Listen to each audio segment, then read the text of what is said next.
Sir हम life में सब कुछ को बड़ा करना चाहते हैं, मगर सर हमें फियर होता है सर कुछ ना कुछ। तो सर मैं जानना चाहता हूँ आपकी तरह सर फियरलेस कैसे हो सकते हैं सर? कितने लोग चाहते हैं? आई आंसर दे। और तेरी इतनी मेजॉरिटी, आपको तो भाई पॉलिटिक्स में होना चाहिए। सर मैं जानना चाहता हूँ सर आपकी तरह सर एब्सोल्युटली फियरलेस कैसे हो सकते हैं? मेरी तरह? Yes sir. मेरी तरह तो एक ही है भैया इस दुनिया में। पहले ध्यान से समझना है डर किस चीज का होता है। जैसे आप क्या करना चाहते हैं, थोड़ा शेयर करेंगे if you are okay with it, जो करने के नाम से आपको डर लग रहा है। सर एक तो सर जैसे स्टेज पर बोलने पे मुझे बहुत डर लगता है। वो तो डर अभी मैं निकाल दूंगा, 2 मिनट में यहाँ पे आ जाओ, अभी निकल जाएगा डर। आओ आओ ना भाई।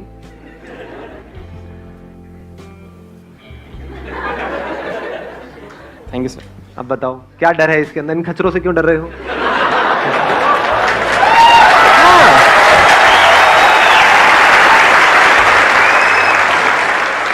आपने मेरे सेशंस देखे हैं? यस सर, सारे देखे सर, मैं 4 सारे देखे हैं। तो उन सबको, जो भी आपने इतने सारे सेशंस देखे हैं, उसको शॉर्ट में एक्सप्लेन करना हो 2 मिनट के अंदर अंदर, तो आप करो। आपको सबसे अच्छी चीज क्या लगी मेरे सेशन में? सर मुझे सबसे अच्छी बात आपकी ये लगी सर, आपने एक बार बोला था कि जो भी काम करो एटीट्यूड के साथ करो। आपने बोला था कि मेरा ये है, आप तुझे चाहिए तो ले, नहीं तो आगे जा, मुझे कोई फर्क नहीं पड़ता। हाँ सर ये चीज मुझे बहुत अच्छी लगी। इन सबको बोलो कि देखो मैं तुमको ये बात बता रहा हूं, चाहिए तो लो, नहीं तो तेल लेने जाओ। इसकी डेप्थ को समझो। ये जो मैं वर्ड यूज करता हूँ ना, साथ वाले गए तेल लेने, इसको समझने की कोशिश करो। मतलब किस वे में बोल रहा हूँ, कि इसका मतलब वो कुछ भी बोल रहे हैं, कुछ भी सोच रहे हैं, उससे हमें फर्क नहीं पड़ना चाहिए। हमें जो करना है वो हमें करना है। यानी हमने किसको छोड़ा? काम को नहीं छोड़ा, बोलने को नहीं छोड़ा, रिजल्ट को छोड़ दिया, कॉन्सिक्वेंसेस को छोड़ दिया। जो कॉन्सिक्वेंसेस की परवाह नहीं करता है उसके अंदर डर नहीं होता है। अब यहां पे थोड़ा सा समझदारी से आगे बढ़ना होता है। You're okay? कुछ और बोलना है? नहीं सर। कोई डांस वांस? नहीं सर। गाना वाना? नहीं सर। तो बंगड़ा शंगड़ा? नहीं सर। हो गया? चलो okay, please have a seat.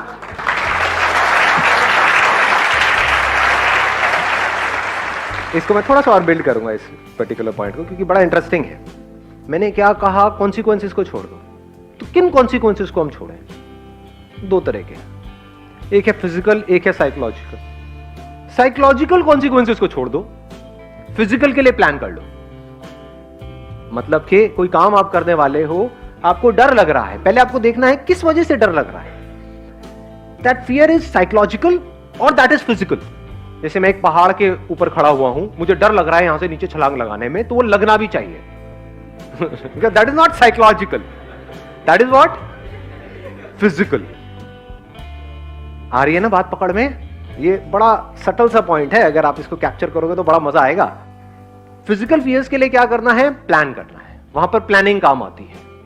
Psychological fears में कोई प्लानिंग काम नहीं आती है, वहां पर सिर्फ समझ काम आती है। जैसे अभी जो इनका फियर था पब्लिक स्पीकिंग का, वो क्या है? वो फिजिकल फियर है या साइकोलॉजिकल है? साइकोलॉजिकल है, क्योंकि फिजिकली यहां पर आकर के कुछ भी करके चले जाएं, कोई कुछ नहीं करने वाला, सब देखेंगे 2-4 मिनट में सब भूल भाल जाएंगे। तो आप कोई काम करने वाले हो और आप कह रहे हो कि मेरे को वो काम करने से डर लग रहा है। क्यों डर लग रहा है? इसको फिगर आउट करना है। क्या इसलिए डर लग रहा है कि मैं वो काम करूंगा तो लोग क्या कहेंगे, मेरे घर वाले क्या कहेंगे, किसी को बुरा ना लग जाए? ये सब क्या है? साइकोलॉजिकल है। या डर इसलिए लग रहा है कि मैंने 5 साल तक काम करके कुछ पैसा जोड़ा है, मान लो 5 लाख रुपए जोड़ा है, और बड़ी मेहनत करके सुबह से रात तक, तो मुझे डर लग रहा है कि मैं ये काम करूं और वो पैसा चला ना जाए। ये क्या है? साइकोलॉजिकल है, फिजिकल है? फिजिकल है। ये डर होना भी चाहिए।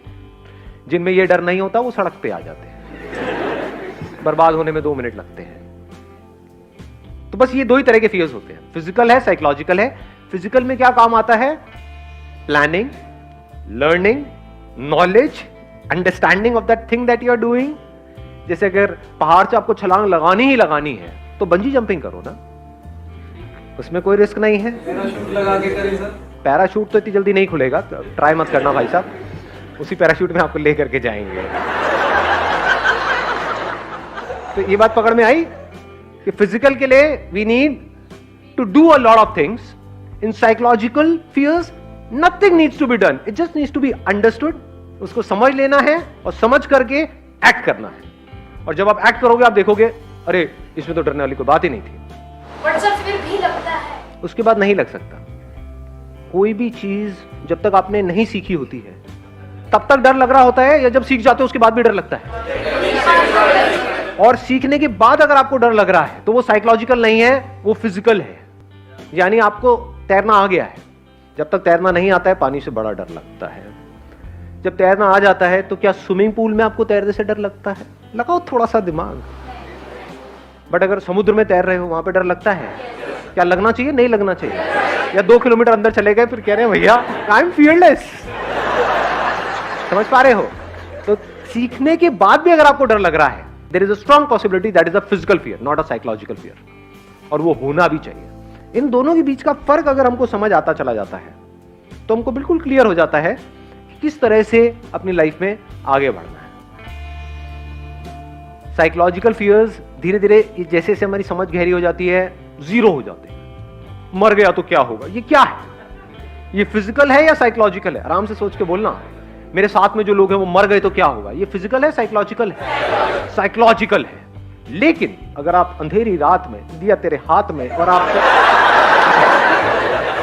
चले जा रहे हो किसी सुनसान सड़क पर और आपके सामने से कोई 2 बंदे आ रहे हैं गन लेकर के या नाइफ लेकर के, अब आपको डर लग रहा है, ये क्या है? फिजिकल है। ये होना भी चाहिए, ठीक है? बॉन्ड नहीं बनना है बेकार में जी, समझदारी से आगे बढ़ना है लाइफ में। अगर इस तरह से आप अलग अलग करके देखोगे तो ऐसा कोई डर नहीं है इस दुनिया में जिसको कॉन्कर ना किया जा सके।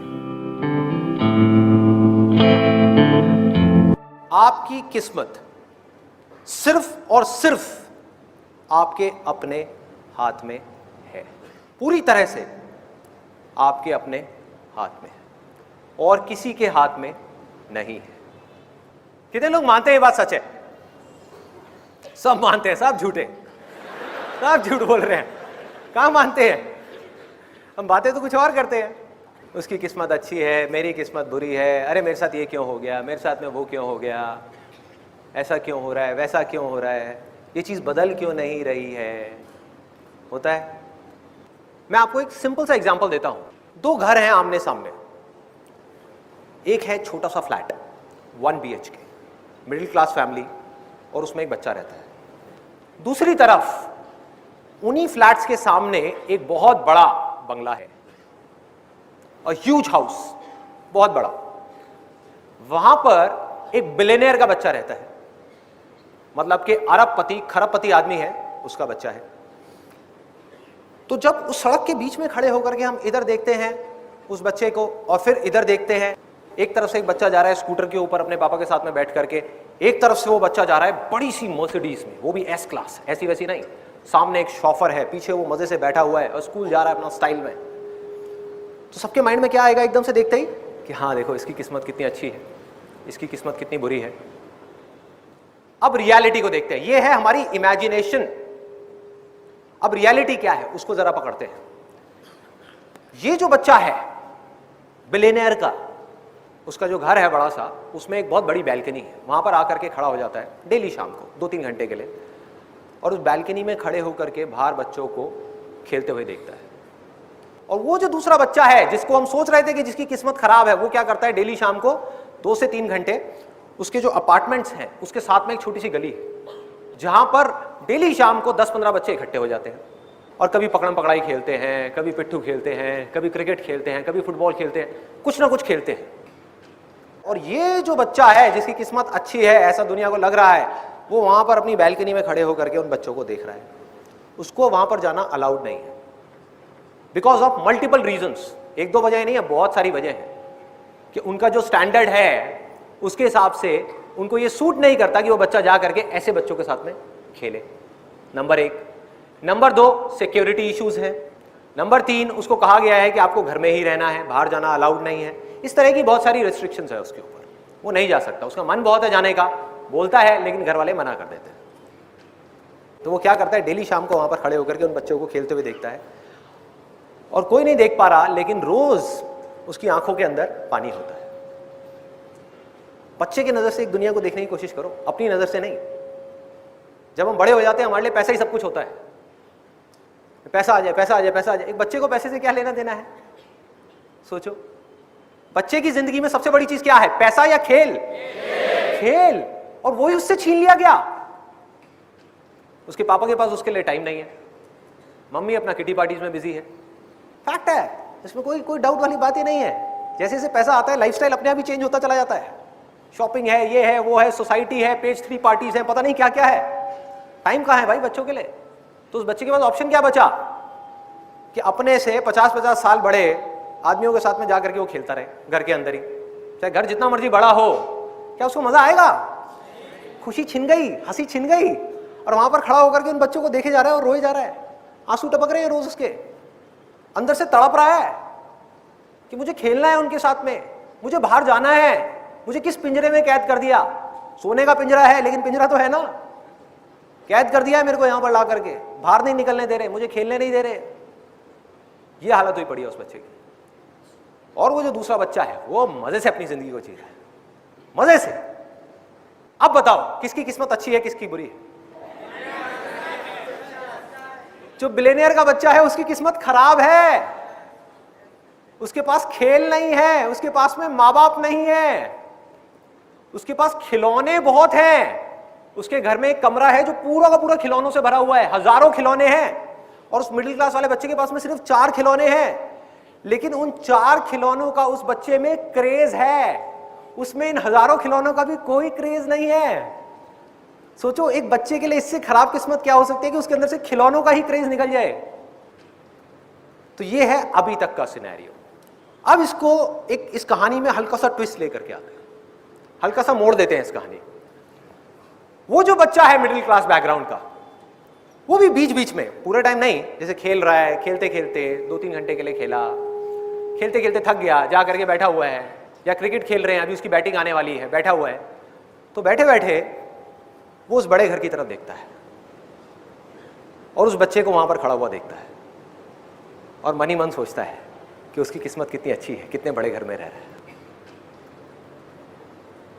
कि हमारा ऐसा घर क्यों नहीं है, हमारे पास ऐसी गाड़ी क्यों नहीं है, मेरे पापा के पास में स्कूटर क्यों है, मर्सिडीज क्यों नहीं है, इतना बड़ा घर क्यों नहीं है, घर के अंदर इतनी बड़ी लॉन क्यों नहीं है, इतने सारे नौकर क्यों नहीं है, इतने अच्छे कपड़े क्यों नहीं है, इतने सारे टॉयज क्यों नहीं है। अब किसकी किस्मत अच्छी है, किसकी बुरी है? पकड़ो इस चीज को जहां मैं जा रहा हूं, ध्यान से देखो, ध्यान से देखो। दोनों की अच्छी है और दोनों की बुरी है। जिस वक्त हम उन चीजों की तरफ देखते हैं जो हमारे पास में नहीं है और हम चाहते हैं, तो हमारी किस्मत बुरी होती है, और जब हम उन चीजों की तरफ देखते हैं जो हमारे पास में है, उस मोमेंट में हमारी किस्मत अच्छी होती है।